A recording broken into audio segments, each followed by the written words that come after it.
warahmatullahi wabarakatuh. Adapun susunan acara pada pagi hari ini yaitu pembukaan, yang kedua sambutan Ibu Kepala SMP Negeri 1 Slawi, dan dilanjutkan yaitu acara inti dengan pemateri sebagai urutannya sebagai berikut. Yang pertama Ibu Atika Dewi SPD, yang kedua Ibu Maulidah Fitra Zahra Ninung SPD, yang ketiga Bapak Bunyamin SPD MHUM, dan yang keempat yaitu Ibu Yuli Kusri Aini SPD. Dan yang terakhir adalah kegiatan penutup. Dan acara berikutnya yaitu sambutan dari Ibu Kepala SMP Negeri 1 Slawi, Ibu Mujati MPD. Kepada Ibu Mujati MPD kami silakan. Terima kasih Pak Reza. Assalamualaikum warahmatullahi wabarakatuh. Para pemateri dan Bapak Ibu semua yang saya banggakan. Siap. Alhamdulillah, senantiasa kita bersyukur pada Allah Subhanahu wa Ta'ala. Kita diberikan rahmat, kita diberikan hidayah untuk bersama-sama di sini berkumpul untuk belajar bersama. Pada hakikatnya belajar sepanjang hayat ya. Jadi walaupun kita sudah hampir pensiun, apa salahnya tetap belajar, supaya kalau ditanya anak cucu paling tidak bisa menjawab. Shalawat dan salam kita aturkan pada junjungan kita Nabi besar Muhammad Sallallahu Alaihi Wasallam yang kita nantikan syafaatnya di yaumul akhir. Bapak Ibu yang saya hormati, hari ini adalah in-house training pengimbasan dari guru-guru yang sudah diberi tugas ya. Bapak Ibu diharapkan nanti bisa memahami karakteristik ya, karakteristiknya seperti apa sih PM ini. Kemudian Bapak Ibu bisa memahami karakteristik bagi peserta didik seperti apa daripada kuantitas. Oke? Ya, oke, siap. Saya yakin Bapak Ibu orang yang cerdas, guru SMP 1, dibiasakan dengan bahasa Indonesia yang baik dan benar, termasuk slogan. Mohon maaf ya, yang guru bahasa Inggris, mohon maaf. Kita slogan diutamakan di atas pakai bahasa Indonesia, baru di bawahnya dengan font yang lebih kecil pakai bahasa Inggris tapi miring. Nah, itu. Ini yang akan dilombakan di kelas-kelas. Setiap kelas membuat slogan dengan kreasi masing-masing. Kalau bagi Pak Bun, Assalamualaikum warahmatullahi wabarakatuh. Mohon menyampaikan materi Bu Muji. Ya, sebelumnya saya berterima kasih kepada Bapak Ibu guru yang telah hadir dalam undangan kami. Selanjutnya langsung saja kita mulai ya. Yang pertama yang akan saya sampaikan itu mengenai konsep pola bertumbuh. Untuk gagal akan besar. Saya akan menerima pekerjaan yang belum pernah saya kerjakan sebab ini adalah peluang untuk belajar dan mengembangkan, memberi dampak yang sangat berlawanan. Wah, kamu memang anak yang pintar, itu pujian pribadi. Di sini fokusnya pada bakat bawaan. Murid bisa merasa tertekan untuk selalu tampil sempurna karena dikatakan atau mempunyai label anak pintar. Ketika dia gagal, dia akan merasa harga dirinya jatuh karena ternyata aku tidak pintar. Seperti itu. Kemudian berpikir bertumbuh dalam pelajaran mendalam. Yang pertama, membantu murid berpindah dari surface learning ke deep learning.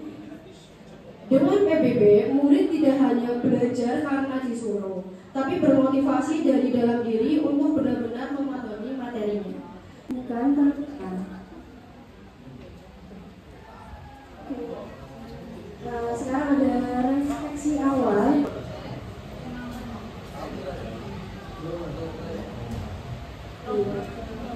Bu Nur Hikmah. Profilnya adalah profil profil bertumbuh, karena dengan profil bertumbuh itu berarti sekolah ini mau ada perubahan dalam segala hal, terutama dalam pembelajaran dan dalam hal-hal yang lain. Ibu Siti Maimuna, silakan. Ya, kita semua harus memiliki pola pikir yang bisa berubah. Jadi kalau berpikir memiliki pola pikir tetap, ya harus bisa berubah mengikuti perkembangan. Begitu.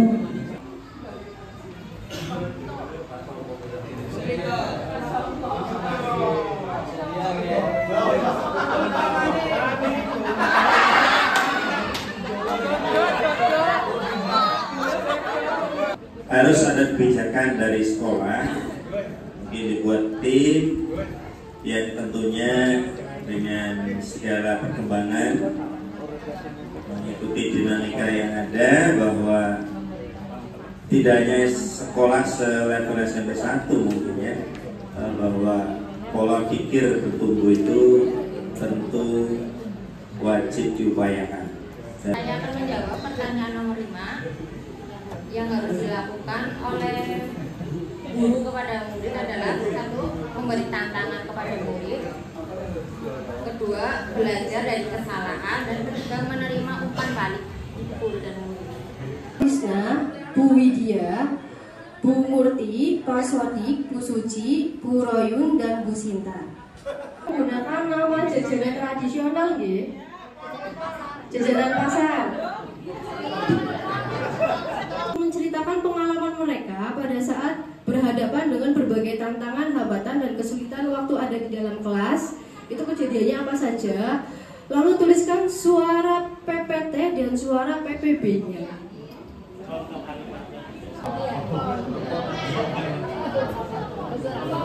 Kejadian di sekolah.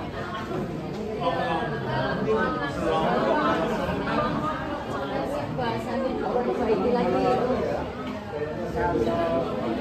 Pengalaman bahasa Inggris ya, itu kan anak ketika disuruh ngomong itu sudah dirinya sudah pola pikir, saya tidak bisa bahasa Inggris, ngomongnya angel, langsung dibikin bahasa Inggris.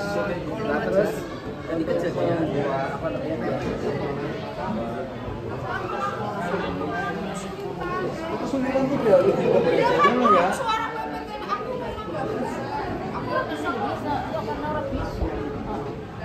Ketika melihat teman lebih pintar, pintar juga bisa.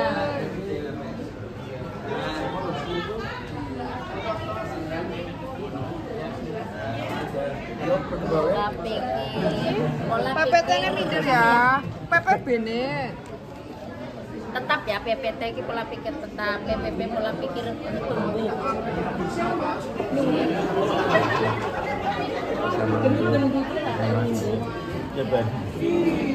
Subur-subur, makmur, sejahtera. Si endut kan si endut kan geblong cekat. Papan endut. Ini pola ininya berarti Langsung kalau contohnya ini langsung contohnya.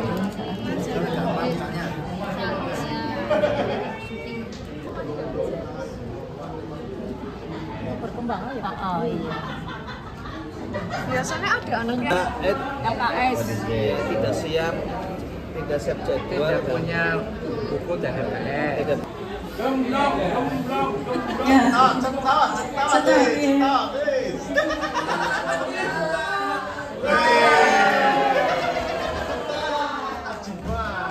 ini kelompok dari Cetot, monggo perwakilan boleh maju. Kelompok 5 Cetot.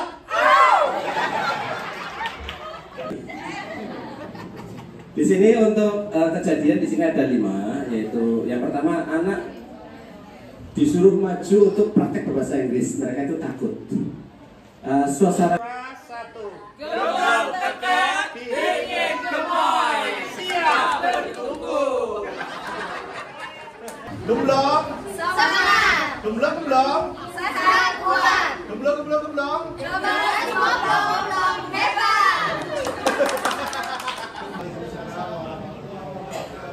Masih semangat ya Bapak Ibu ya. Kita pantun dulu ya biar tambah semangat ya. Biasa kalau awal itu ada pantun dulu. Minta cakepnya nih Bapak Ibu. Berlayar perahu di tengah samudra. Angin bertiup membawa suara. Kita lanjutkan materi berikutnya agar ilmu bertambah sempurna. Tepuk tangannya Bapak Ibu. Ini bikinnya 7 hari 7 malam Bapak Ibu. Oke, sekarang kita lanjutkan ke materi berikutnya.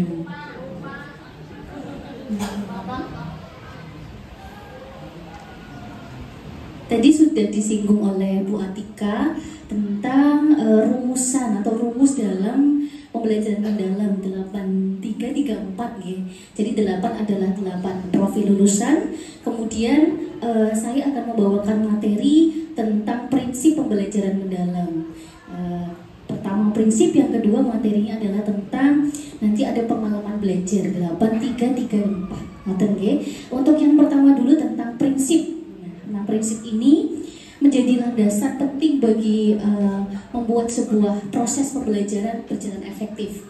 Kemudian ada 3 prinsip utama dalam PR dan menggembirakan. 3 prinsip ini saling melengkapi dalam membangun sebuah pembelajaran mendalam. Jadi ayo sekarang kita bareng-bareng bahas satu-satu. Kemudian yang pertama tadi prinsip dalam pembelajaran mendalam adalah berkesadaran. Hal ini berarti bahwa siswa hadir di kelas secara utuh, secara sadar, secara konsentrasi dan fokus ketika pembelajaran. Dalam prinsip penerapan pembelajaran mendalam untuk berkesadaran ini, sebagai guru kita memberikan sebuah kesempatan untuk murid menentukan pilihan atas pemikirannya. Jadi lebih kepada hadir secara utuh. Kadang di kelas ada siswa yang mungkin raganya di dalam kelas, tapi pikirannya kemana-mana. Maka jadi di dalam kesadaran ini, prinsip ini menentukan atau menekankan bahwa siswa untuk fokus di dalam kelas dan konsentrasi selama pembelajaran. Kemudian untuk prinsip yang kedua adalah bermakna. Hal ini berarti bahwa bermakna di sini mengandung adanya kontekstual atau memberikan sebuah materi yang relevan dengan kehidupan nyata. Jadi kita mengajak siswa untuk terlibat aktif dalam pemecahan sebuah masalah atau isu di lingkungan dan di kehidupan nyata. Kemudian bermakna di sini juga berarti adanya keterkaitan pengalaman siswa di sebelumnya. Yang ketiga adalah menggembirakan. Tentu saja hal ini ketika memberikan sebuah materi di dalam kelas, diharapkan lingkungan pembelajarannya yang interaktif. Dan pelajaran di sini, menggembirakan di sini adalah menekankan pada sebuah yang namanya aha moment, atau biasanya siswa bilangnya iya gitu. Jadi itu membuat siswa menjadi senang. Misalnya tadinya bingung tentang simple present tense dalam bahasa Inggris, kemudian ada aha moment dari siswa yang oh ternyata gini ya Bu gitu. Jadi itu adalah prinsip utama dari menggembirakan, menciptakan sebuah aha gitu, aha moment seperti itu. Kemudian dalam prinsip pembelajaran tadi ada 3, yaitu berkesadaran, bermakna, kemudian menggembirakan. Ini saling terkait tapi tidak harus berurutan. Jadi tingkat unistruktural dulu, yang pertama adalah contohnya habitat itu tempat tinggal makhluk hidup. Kemudian di tingkat multistruktural ada contoh ini dari IPAN, tumbuhan dan hewan hidup di habitat yang berbeda. Setiap habitat memiliki makhluk hidup yang berbeda. Kemudian yang ketiga relasional. Jadi dari faktor lingkungan dan suhu, kelembaban, makanan itu bisa mempengaruhi sebuah makhluk hidup bertahan hidup. Seperti itu. Untuk tingkat abstrak yang bisa diperluas, contohnya kita harus lebih peduli dengan habitat karena perubahan lingkungan dapat mempengaruhi kelangsungan hidup makhluk hidup. Kemudian dari penjelasan saya tadi yang sudah saya sampaikan, mari kita berefleksi. Nanti ada post-it atau post-it yang akan dibagikan Bu Atika. Monggo Bapak Ibu nanti bisa merefleksi masing-masing. Yang warna biru untuk warna hijau untuk pertanyaan yang pertama, kemudian yang warna pink untuk pertanyaan kedua, dan yang warna orange untuk pertanyaan ketiga. Pasti zaman harus bikin narasi, Bu. Saya diri dan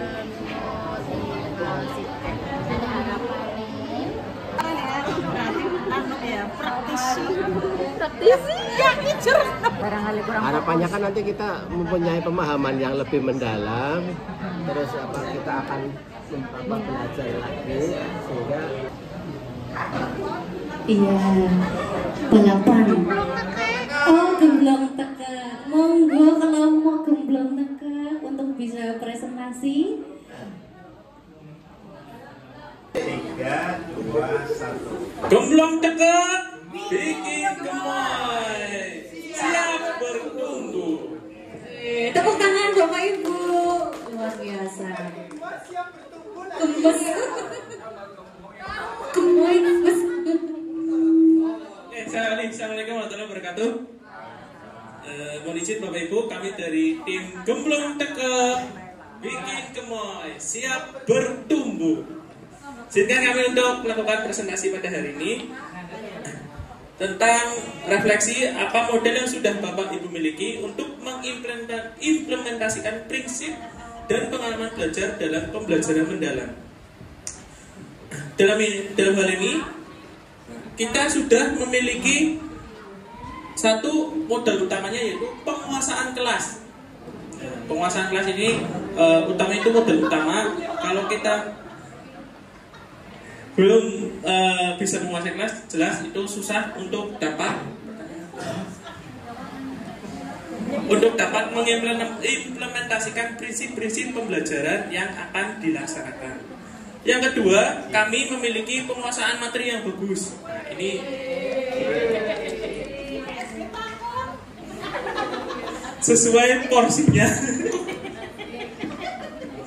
Nah, Pak, ini bertanya mapel lain itu bentuk suatu rasa ingin tahu kita tentang materi lain. Nah, berbagi.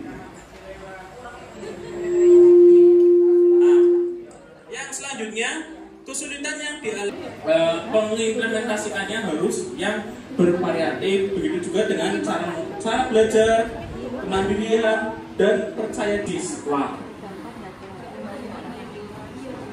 Oke, terakhir ada sebuah kasus di sini sebelum mulai Pak Dani memulai pembelajaran dengan menjelaskan materi di depan kelas. Kemudian selama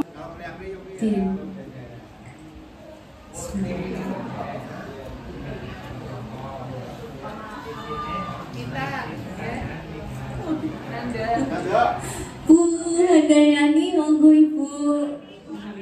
Bu Ani. Menurut saya belum relevan.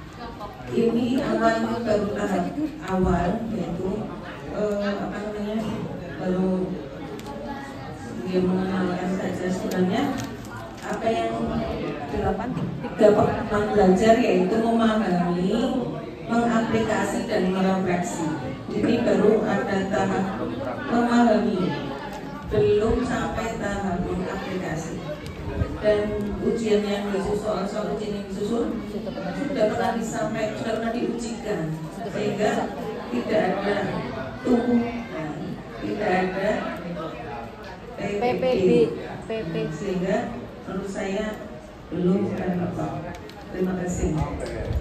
Tidak melihat latar belakang, identitas atau sebuah kebutuhan kebutuhan khusus dari seorang murid atau peserta didik. Kemudian yang edukatif, yaitu sebagai penilaian yang digunakan sebagai umpan balik bagi pendidik, peserta didik, dan orang tua untuk meningkatkan proses pembelajaran dan hasil belajar. Ini adalah prinsip dari edukatif. Di sini menekankan pada adanya sebuah umpan balik yang didapatkan atau tugas harian, kuis singkat Mbak, jenisnya kuis singkat.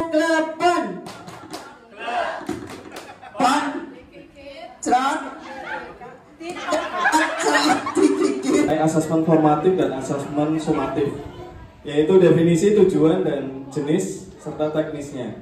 Untuk secara definisi pengertian, asesmen formatif adalah proses pengumpulan data untuk memantau, memperbaiki proses pembelajaran serta mengevaluasi capaian tujuan pembelajaran. Tujuannya adalah memantau kemajuan belajar siswa, memberikan umpan balik, dan membantu mengidentifikasi kekuatan serta kelemahan yang dialami siswa selama proses pembelajaran. Jenisnya, untuk asesmen formatif yang pertama ada diskusi kelompok. Misalkan dalam proses pembelajaran dibentuk kelompok-kelompok kecil untuk mempelajari materi atau topik dalam pembelajaran tersebut. Kemudian nanti Oke, sebelum kita mulai yel-yel dulu ya per kelompok biar semangat. Iya, sebentar lagi makan, jangan khawatir. Iya, kelompok tadi sudah. Kelompok gemblong. Ya, silakan kelompok gemblong. Sehat buah. Gemblong. Oke, tepuk tangan buat kelompok gemblong tekan silakan.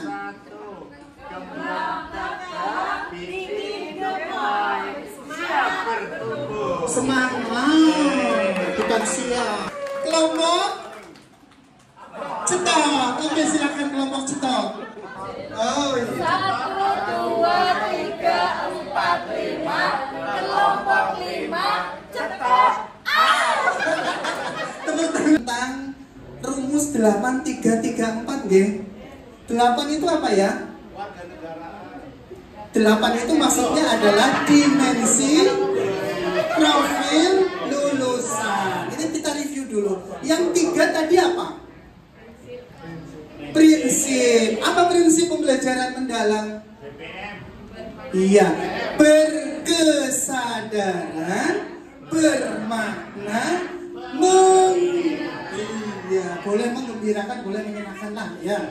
Ini Solo itu akronim dari Structure of Learning, Students Learning Outcome, gitu ya.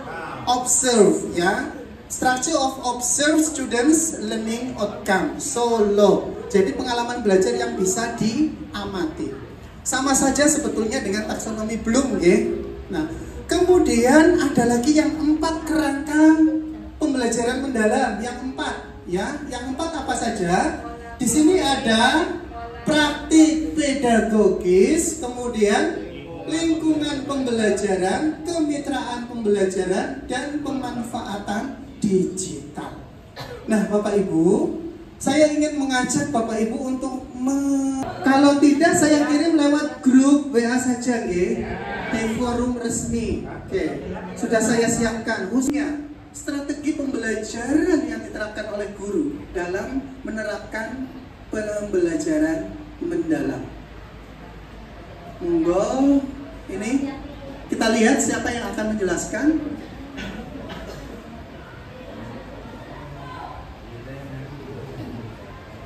Iya, siapa? Nastiti Wiji Rahayu. Oh, izin ya? Bu Yayu izin, berarti kita remove.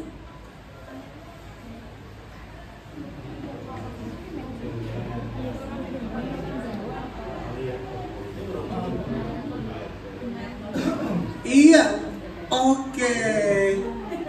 Bu Haja Nur Aini, silakan. Monggo Bu.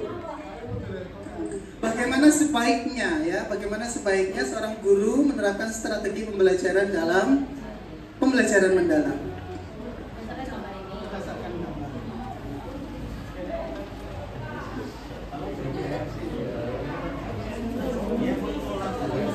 Berdasarkan skema kolaborasi tadi ya, yang jelas harus menerapkan strategi pembelajaran dan model-model pembelajaran yang disesuaikan dengan keadaan di kelas. Begitu kan? Terima kasih. Ya, Bapak Ibu yang saya hormati, alhamdulillah kita masuk ke contoh ya.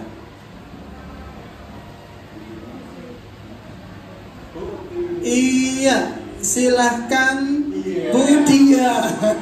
Budian Estuni Rahayu. Oh iya, sebenarnya hampir sama dengan Bunan bahwa kita itu harus melihat gambar ini ya Pak. Di sini kan ada model strategi pembelajaran, kita harus pilih model atau strategi pembelajaran yang tepat. Sekaligus di sini ada asesmen ya. Iya. Nah, asesmen juga disesuaikan dengan materi dan kemampuan siswa kalau tidak salah. Nah ini, Tegal ini terdiri atas 4 babak permainan, babak 1, 2, 3, 4 yang isinya adalah next. Ini Bapak Ibu, adaptasi dari Scrabble dan complete sentence di sini. Ada permainan ranking 1. Guru menunjukkan slideshow soal, sementara itu siswa menulis jawaban di lembar kertas. Siswa mengangkat kertas jawaban seraya meneriakan kata tersebut dan yang hasil menjawab diberi skor 10 poin. Ini masih pada tahap memahami. Ada digitalnya nggak Bapak Ibu? Ada ya, karena ini ada videonya juga. Siswa mengurutkan kartu KTP elektronik setelah menonton video dan presentasi hasil resum kelompok. Ini masih pertemuan 1. Babak berikutnya, babak ketiga. Nah, setelah mereka di dalam kelompok membuat warahmatullahi wabarakatuh. Pada kesempatan kali ini, saya akan menyampaikan materi tentang inquiry kolaboratif. Pengertian untuk inquiry kolaboratif adalah pendekatan berbasis tim yang memungkinkan guru untuk bekerja sama dalam mengidentifikasi tantangan di kelas, merancang strategi pembelajaran, dan secara berkelanjutan merefleksikan serta menyempurnakan praktek pengajaran. Pendekatan ini bersifat reflektif dan berbasis data, berfokus pada proses kolaboratif yang tidak hanya bertujuan meningkatkan hasil belajar, tetapi juga mengembangkan profesionalisme guru melalui analisis data dan perbaikan strategi pembelajaran secara bersama-sama. Jadi dalam perencanaan pembelajaran, mungkin Bapak Ibu kemarin-kemarin atau mungkin yang sudah dilakukan membuat perangkat itu sendiri-sendiri. Padahal sebetulnya dalam membuat perencanaan pembelajaran itu kita bisa berkolaborasi baik dengan sesama mata pelajaran, bisa juga lintas mapel. Misalnya saja saya mungkin berkolaborasi atau lintas mapel dengan IPA terkait dengan entah otot atau apa ya, apa sih Mbak istilahnya anatomi, iya betul, 100 untuk babun. Terus bisa lintas mapel dengan TIK, misalnya dalam pembelajaran saya nantinya akan berbasis produk atau project, itu nanti produknya di siswa saat melakukan gerakan, kemudian di video itu juga bisa lintas mapel dengan guru TIK. Jadi melibatkan guru mata pelajaran lainnya. Inquiry kolaboratif dalam siklusnya itu tidak lepas dari 4 tahapan utama. Yang pertama yaitu assess yaitu identifikasi, yang kedua desain atau perancangan, tahap yang ketiga yaitu implementation atau pelaksanaan, dan yang keempat measure atau reflect and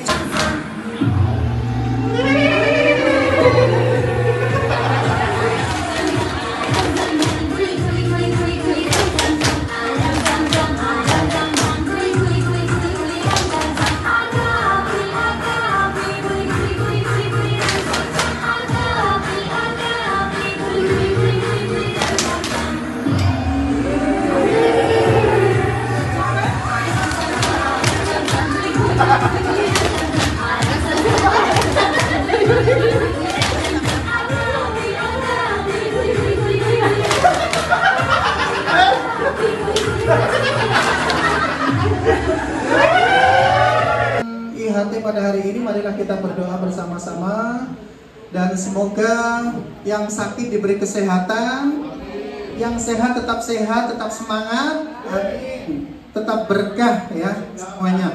Ala hadhihi niyya bi kulli niyatin shalihah. Al-Fatihah. A'udzubillahiminasyaitonirrajim. Bismillahirrahmanirrahim. Yang kali berarti bebas. Yang kalah terus nanti kita minta untuk memberikan refleksi atau insight baru setelah kemarin kita mengikuti IHT. Orang Saudi dadak gede, bisik-bisikan apa?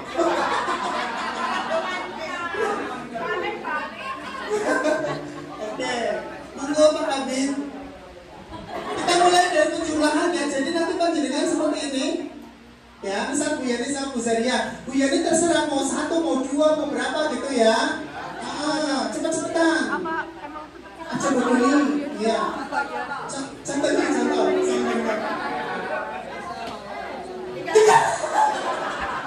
Berarti saya salah kalah. Karena Bu Duriana dulu. Ini penjumlahan. Kalau perkalian. Satu. Yang menang siapa?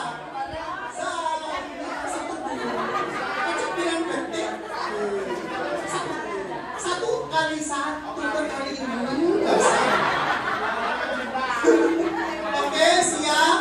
Pun para observer biar kita ada korban. Semuanya sangat oke ya. Kita jumlahan di sini, penjumlahan sudah siap. Ayo ready? Oke, penjumlahan, awas ke, si bodoni. 1, 2, 3.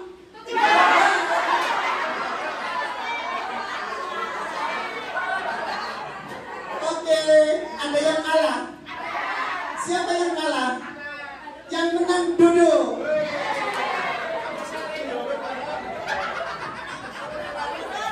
Yang kalah?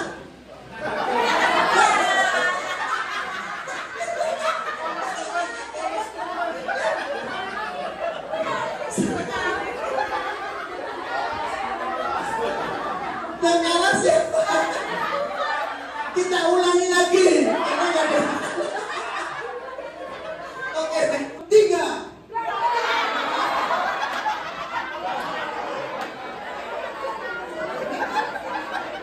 Lagi.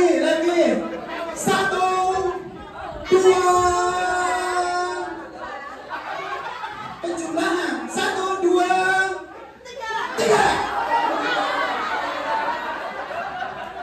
Oke. Tepuk tangan buat semuanya. Bila Pak Selamat, monggo. Insight baru yang kami peroleh dari kemarin itu kita perlu merubah mindset, pola pikir dari pesimis menjadi optimis, bahwa kita perlu menekankan pada kita dan pada siswanya bahwa semuanya adalah bisa diraih kalau dengan motivasi dan usaha, dengan kita menggunakan beberapa gabungan utawa fusi dari beberapa yang kita sesuaikan dengan kondisi siswa yang ada saat itu. Terima kasih. Itu tadi yang disampaikan oleh Pak Slamet, yang tentunya disesuaikan dengan kondisi siswa kita dan juga disesuaikan dengan materi pembelajarannya. Setiap materi. Assalamualaikum warahmatullahi wabarakatuh. Masih semangat nih Bapak Ibu? Mau gerak-gerak lagi atau langsung ke materi? Langsung saja. Pada kesempatan kali ini saya akan menyampaikan materi perencanaan pembelajaran mendalam.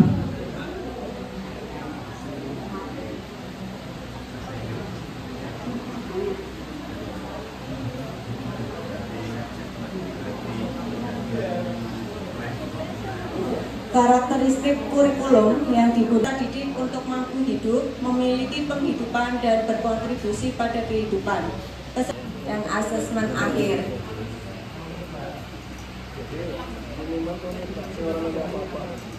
Ini untuk lampiran asesmennya. Terus misalnya nanti setelah berkelompok mempresentasikan, berarti itu muncul dimensi komunikasi seperti itu.